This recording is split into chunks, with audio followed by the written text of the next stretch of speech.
This story revolves around a monstrous tragedy that led to the death of an elderly couple right in the backyard of their own home, becoming one of the most sensational incidents ever to occur in Palm Beach County, Florida. The public and media were deeply stirred by what had happened. When the police arrived at the crime scene, they were shocked by what they saw, and although the perpetrator was caught red-handed, they still haven't faced appropriate punishment. Austin Harrouff was born on December 21, 1996, into a family of medical professionals. His father was a dentist, and his mother was a pharmacist. They lived in their own house in a prestigious area in Palm Beach County, Florida. In 2010, when Austin was 13, his parents divorced, and soon after, each of them found a new partner. Austin and his sister Haley, who was a year younger, stayed with their mother and her new husband, while their father moved nearby with his new partner. Despite the divorce, the families maintained an amicable relationship, and the children quickly adapted to the new circumstances. At school, Austin performed well academically, excelling in all subjects, and he was involved in wrestling. Given his robust build and tall stature, he also played American football for the school team. Despite participating in such intense sports that required roughness and aggression, Austin was a very kind and empathetic guy, earning him the nickname, Happy Boy. His coaches even tried to rile him up a bit to channel his energy on the football field. In his senior years, Austin received an invitation to a 4-year pre-med program at a university because he wanted to pursue a career in medicine, following in his parents' footsteps. In his first year, everything seemed to be going more than well for Austin. He excelled in his studies, worked as a dental assistant, started bodybuilding, and began dating a girl. However, despite his successes, he encountered serious psychological difficulties that became increasingly challenging for him to handle. Austin felt that due to his shyness and lack of self-assurance, his peers didn't take him seriously. He began experiencing more frequent bouts of depression, noticing confusion in his thoughts, experiencing sleep disturbances, sleeping only 2 hours a night, and seeing images of monsters and demon-like figures upon waking up. He also developed a fear of darkness. Austin started believing that he was chosen by higher powers to fight evil and possessed superpowers. At times, he even felt he was half human, half animal. Due to constant stress, Austin began abusing alcohol and illicit substances, becoming nervous, irritable, and plagued by intrusive thoughts. At this time, his internet searches included queries such as, "How to tell if you're going crazy," and "Think you're going crazy?" A beginner's guide to psychosis. When Austin came home to Florida for vacation, his close relatives immediately noticed something was off with him. He moved from his room to the garage, explaining that he was scared to sleep in the house, claiming it was inhabited by evil forces and ghosts. Instead of sleeping, he patrolled the house at night, checking rooms, and every 2 hours loudly knocked on family members' bedroom doors, proclaiming he was protecting them from demons in the house. His parents were genuinely concerned about his condition, but instead of seeking medical help, they simply locked themselves inside at night to prevent Austin from entering their rooms. His behavior became increasingly bizarre, his mood swung sharply, sometimes he was kind and sweet, then suddenly turned angry and aggressive. He would wear warm clothes in the heat, refusing to take them off all day, engaged in strange conversations with friends about his immortality, and once, to prove this, he dashed onto a busy highway during a walk. His sister miraculously pulled him back onto the sidewalk just in time. His mother started suspecting him of taking illegal substances, and when she directly confronted him about it, he denied everything, insisting he led a healthy lifestyle. On the evening of August 15, 2016, Austin, his sister, and her friend were having dinner at a restaurant with their father and his spouse. Around 7:45 p.m., Austin began behaving very strangely. He would abruptly get up from the table and walk outside, only to return almost immediately. This happened several times until, after some time, he got up again and left without saying a word to anyone. Eventually, Austin returned to the restaurant and sat back at the table with the same group. At some point, an argument broke out between the father and son, and forcefully pushing his father away, Austin abruptly stood up and headed for the exit. His sister and her friend tried to catch up with Austin, but when they followed him outside, they couldn't find him. Austin's father called the police, explained the situation, and asked for their help in finding him.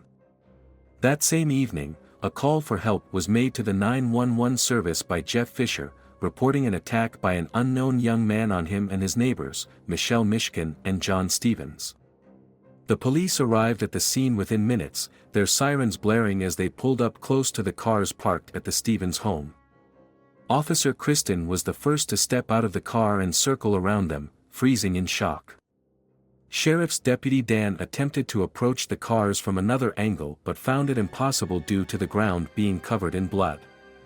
Following Kristen around the cars and coming up close to her, he saw a person lying on the ground, arms splayed out, eyes open, and softly pleading for help. That person was John Stevens, and on top of him, gripping him in a deadly hold, lay the young man who was attempting to bite his victim's face. It was clear that the attacker's actions were threatening, and immediate action was necessary to free the victim. However, Kristen couldn't use her weapon for fear of hitting John Stevens, who was beneath the assailant. Therefore, the officer used a stun gun on the young man, but it proved ineffective as the attacker seemed oblivious and continued tearing flesh from the victim's body. Police officers attempted to pry Austin off John, striking him on the torso, yet he was unresponsive and continued to grip the victim's body tightly. Soon, a group of officers with service dogs arrived. One of the dogs lunged at the attacker, seizing his right arm, but the young man, seemingly impervious to pain, wrenched it free, sustaining a deep laceration in the process. It was only on the third attempt that the dog managed to pull the assailant away from the victim, and the officer flipped him onto his back. Subsequently, it took the assistance of 2 more officers to handcuff him. After this, the police began examining the crime scene and discovered Michelle, who had already passed away. Apart from John Stevens, who was still alive at the time, they found her deceased, having succumbed to injuries inflicted by a blunt object. Later, John was transported to the hospital, where he passed away.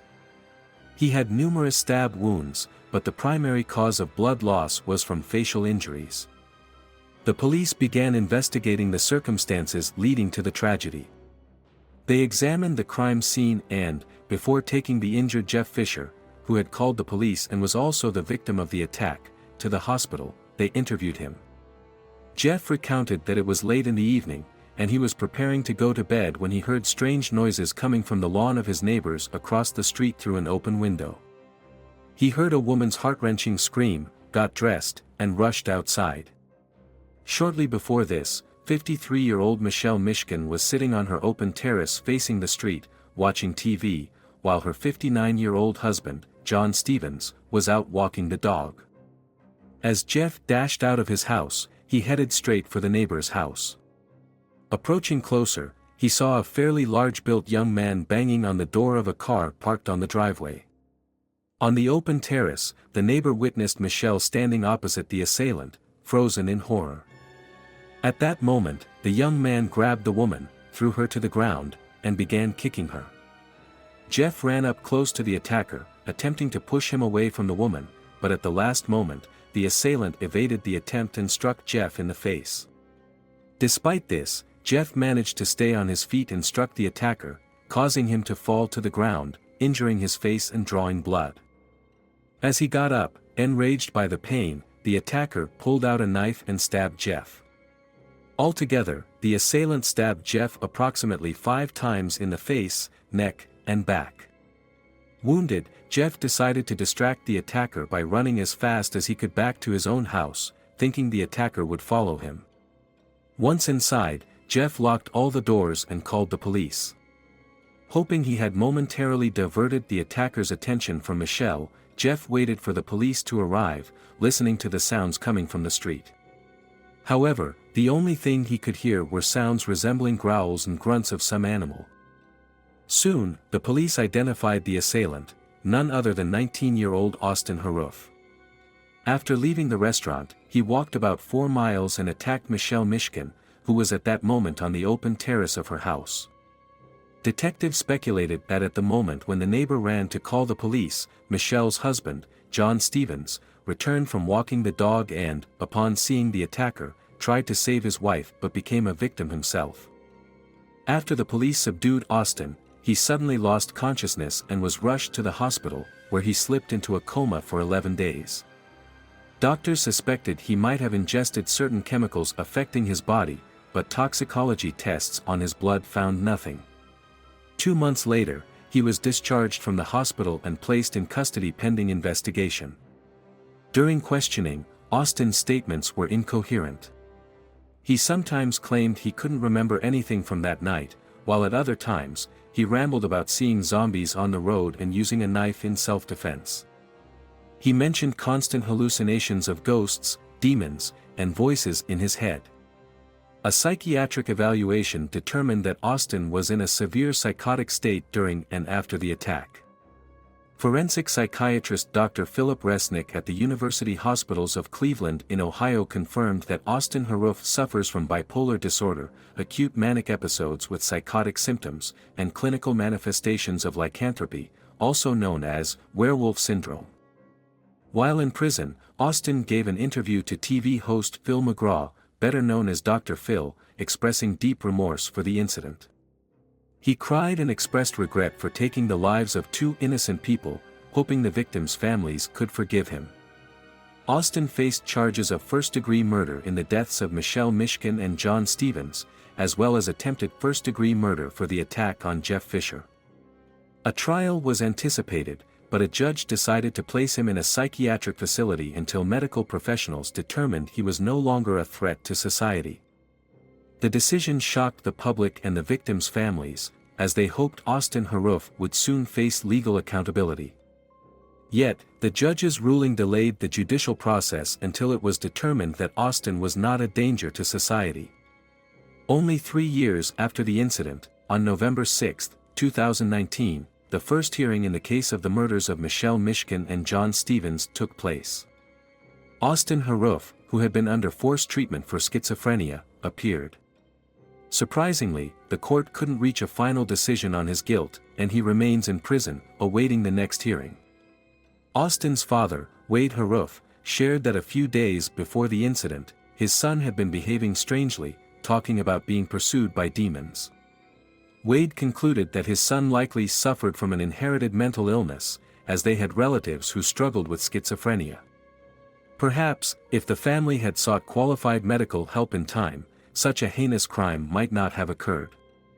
Friends, share your opinions about this story in the comments and don't forget to hit the like button if you enjoyed this video.